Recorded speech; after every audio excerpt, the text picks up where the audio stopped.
Steve Palazzolo here from Pro Football Focus, breaking down the most improved offensive lines post-draft. So the guys that improved with their draft picks. Our friend Mike Renner has the full breakdown over at ProFootballFocus.com. But let's take you through it right now. Starting with the Cincinnati Bengals, their big improvement, of course, was first-round draft pick Jonah Williams. They did a fantastic job of letting the board fall to them. They get the number one PFF offensive tackle at number 11 overall. So with Jonah Williams in the mix, I think it adds some flexibility to what the Bengals can do.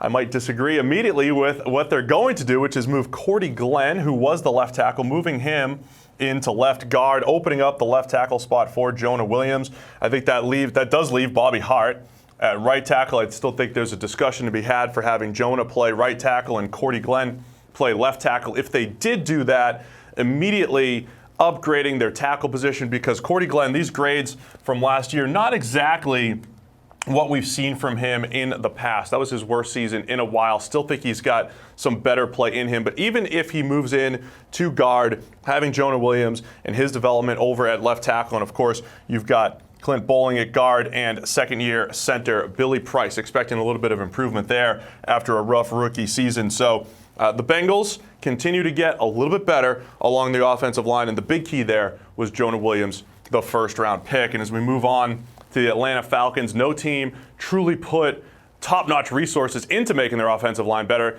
more than the Falcons, spending 2 first-round picks, including a trade back into the first round to secure Caleb McGarry. Of course, they get Chris Lindstrom at number 14 overall. So they get a right guard and a right tackle. So that puts them right now with Jake Matthews at left tackle. Alex Mack is at center. The left guard position can now be a competition. Is it James Carpenter? Is Wes Schweitzer in there still? Brandon Fusco? Those guys can compete at left guard with the expectation that the rookies, Caleb McGarry at right tackle and Chris Lindstrom, most likely at right guard. So the fact that you're adding 2 first-round picks to the right side of that offensive line, not exactly the most exciting picks maybe for Falcons fans, because the offensive line has been very good in the past couple of years, but last year you started to see it fall apart, and this was a necessary draft for the Falcons to just maintain that depth up front. So adding McGarry at right tackle, who had a solid grade last year, has great size, has power in the run game,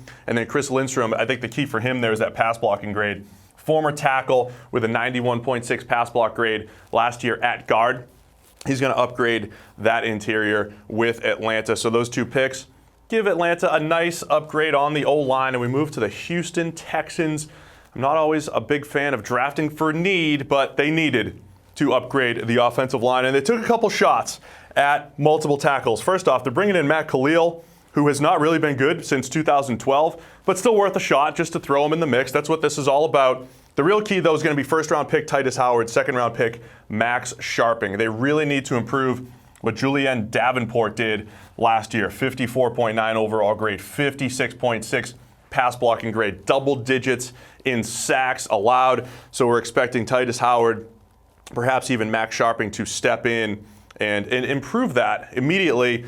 But at the very least, Howard and Sharping, can they both eventually make the starting lineup? You might not see this draft pay dividends right away. Howard making the big jump from Alabama State, Sharping coming from Northern Illinois.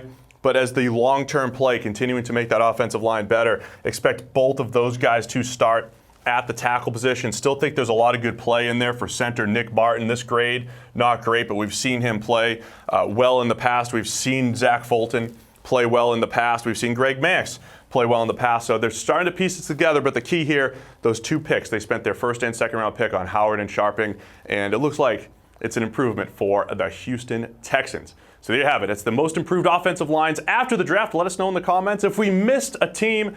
Give us your suggestions for the most improved offensive lines.